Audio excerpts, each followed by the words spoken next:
প্রথমত হচ্ছে তারুণ্য শক্তি, জাতীয় নাগরিক পার্টি এবং গণ অধিকার পরিষদ, যারা ১৮ তারুণ্য এবং ২৪ তারুণ্য সবাই একটি ইতিবাচক মনোভাব নিয়ে একই প্ল্যাটফর্মে অন্তর্ভুক্ত হতে যাচ্ছেন, যা রাজনীতির জন্য খুবই একটি সুবাতাস এবং গণতান্ত্রিক পরিত্রাণে এবং গণতান্ত্রিক উত্তরণে তারুণ্য একীভূত হচ্ছে মানে হচ্ছে বাংলাদেশের গণতন্ত্রের জন্য ভালো একটি সম্ভাবনা তৈরি হচ্ছে। আমরা একে স্বাগত জানাই এবং আমরা তারুণ্যর পক্ষ থেকে এবং তারুণ্য হিসাবে আমরা দুপক্ষই এটিকে আমরা ইতিবাচক হিসেবে নিয়েছি।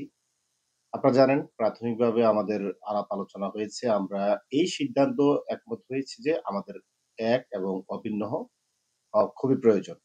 জাতির স্বার্থে, সার্বভৌমত্বের স্বার্থে, গণতন্ত্রের স্বার্থে। এবং এই যে জাতীয় স্বার্থগুলোকে সামনে রেখে মূলত হচ্ছে আমাদের একীভূত হওয়া। এই ব্যাপারে আমাদের সিনিয়র নেতৃবৃন্দ বেশ কয়েকটি মিটিং করেছেন এবং তারা উভয় পক্ষ থেকেই ইতিবাচক মনোভাব পোষণ করেছে। আচ্ছা, তাহলে এখন যদি আপনারা যদি একীভূত হয়ে যান, তাহলে দলের নাম কি হবে? সভাপতি সেক্রেটারি কি হবে? ফরমেটটা আসলে কি হবে? প্রথমত হচ্ছে আমরা ইনশাআল্লাহ আমরা একীভূত হচ্ছি এবং আমরা আসলে এখানে দলীয় পদ, নাম এগুলো এখনো প্রাথমিক অবস্থায় আলোচনাগুলো রয়েছে। আমরা মনে করি যারা বিভিন্ন দলের নেতা রয়েছেন, গণ অধিকার পরিষদের নেতাকর্মীরা রয়েছেন, তাদের দলীয় পদ এবং মর্যাদা অক্ষুণ্ণ রাখা হবে এবং তাদের মর্যাদা নিশ্চিত করা হবে। এবং এতে কোনো ভয় পাওয়ার কারণ নেই, কারো হীনমন্যত হওয়ার কারণ নেই। আপনি যদি রাজনীতিতে আপনি যদি জোটবদ্ধ হন, একীভূত হন, অবশ্যই আপনার প্রাপ্য সম্মান মর্যাদা সেখানে নিশ্চিত করা হবে। এবং এটা সবার ক্ষেত্রে। আমরা শুধু গণ অধিকার পরিষদকেই শুধু বলব না। এছাড়াও বাংলাদেশে আরো বেশ কয়েকটি তারুণ্য ভিত্তিক সংগঠন রয়েছে, সামাজিক সংগঠন রয়েছে, রাজনৈতিক সংগঠন রয়েছে। আমরা সবাইকে আহ্বান জানাই। আমরা সবাইকে ওয়েলকাম। আমাদের দরজা সবার জন্য উন্মুক্ত। আমরা মনে করি আমরা তারুণ্য শক্তি, আমরা বিপ্লবের শক্তি এবং আমরা সার্বভৌমত্ব এবং গণতন্ত্রের পক্ষে অতন্ত্র প্রহরী হিসেবে আমরা এই শক্তিগুলো আমরা ঐক্যবদ্ধ হওয়া খুবই প্রয়োজন। আপনারা তো বললেন হওয়ার সিদ্ধান্ত নিয়েছেন। তাহলে এটা ঘোষণা কবে আসতে পারে? আমরা তো এখনো ডায়ালগে রয়েছি। আমরা মনে করি আমাদের এই আলোচনাগুলো এখনো মানে প্রাথমিক পর্যায়ে রয়েছে এবং আমাদের একটি চূড়ান্ত সিদ্ধান্তের উপরে আমরা দেশবাসীর কাছে গণমাধ্যমের মাধ্যমে আমরা জানিয়ে দিব। ইনশাআল্লাহ বাংলাদেশের গণতন্ত্রের জন্য একটি নতুন সূর্যোদয় হবে। এটা কি এই সেপ্টেম্বরের মধ্যেই ঘোষণা আসতে পারে? নির্দিষ্ট আসলে রাজনৈতিক আপনার সংলাপ এটা নির্দিষ্ট মানে সময় বেঁধে হয় না।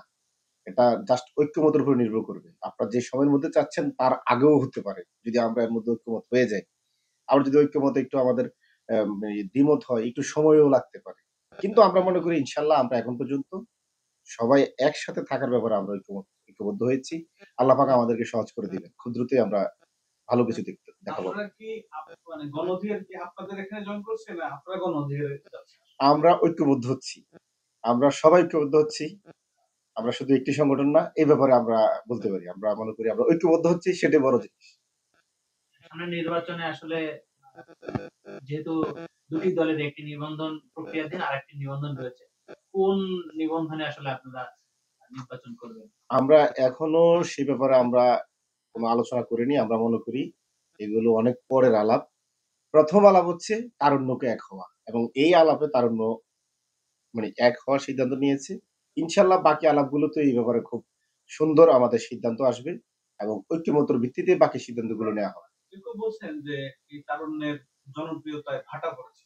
এই কারণে দুটি দল যে দল দুটি দলই আসলে খুব তারুণ্যের আশা আকাঙ্ক্ষা নিয়ে জন্মগ্রহণ করেছিল বা প্রতিষ্ঠা হয়েছিল। সেই আকাঙ্ক্ষা বাস্তবায়নে ব্যর্থ হয়েছে মানে বিধায় এই দুটি দল তারুণ্যের দুটি দল এক হচ্ছে। আসলে কি? আমরা মনে করি তারুণ্য কখনো ব্যর্থ হয় না। আপনারা যদি ১৭৫৭ সালের ওই পলাশীর প্রান্তর থেকে শুরু করেন বা ১৮৫৭ সালের যদি সিপাহী বিদ্রোহ, যদি আপনার ৪৭ এর যে আমাদের দেশভাগ, ৭১ এর মহান মুক্তিযুদ্ধ, ৯০ এর স্বৈরাচার বিরোধী আন্দোলন এবং ১৮ র নিরাপদ সড়ক আন্দোলন, কোটা সংস্কার আন্দোলন এবং ২৪ এর যে দুনিয়া কাঁপানো জুলাই বিপ্লব সবকিছু তারুণ্যের মাধ্যমেই কিন্তু সংগঠিত হয়েছে এবং তারুণ্যের রক্তদানের মধ্য দিয়ে এগুলো এই বিজয় অর্জিত হয়েছে। সুতরাং তারুণ্য কখনো পরাজিত হয় না। তারুণ্য শুধু আত্মত্যাগ করে যায়, আত্মত্যাগের মধ্য দিয়ে তারুণ্য জিতে যায়।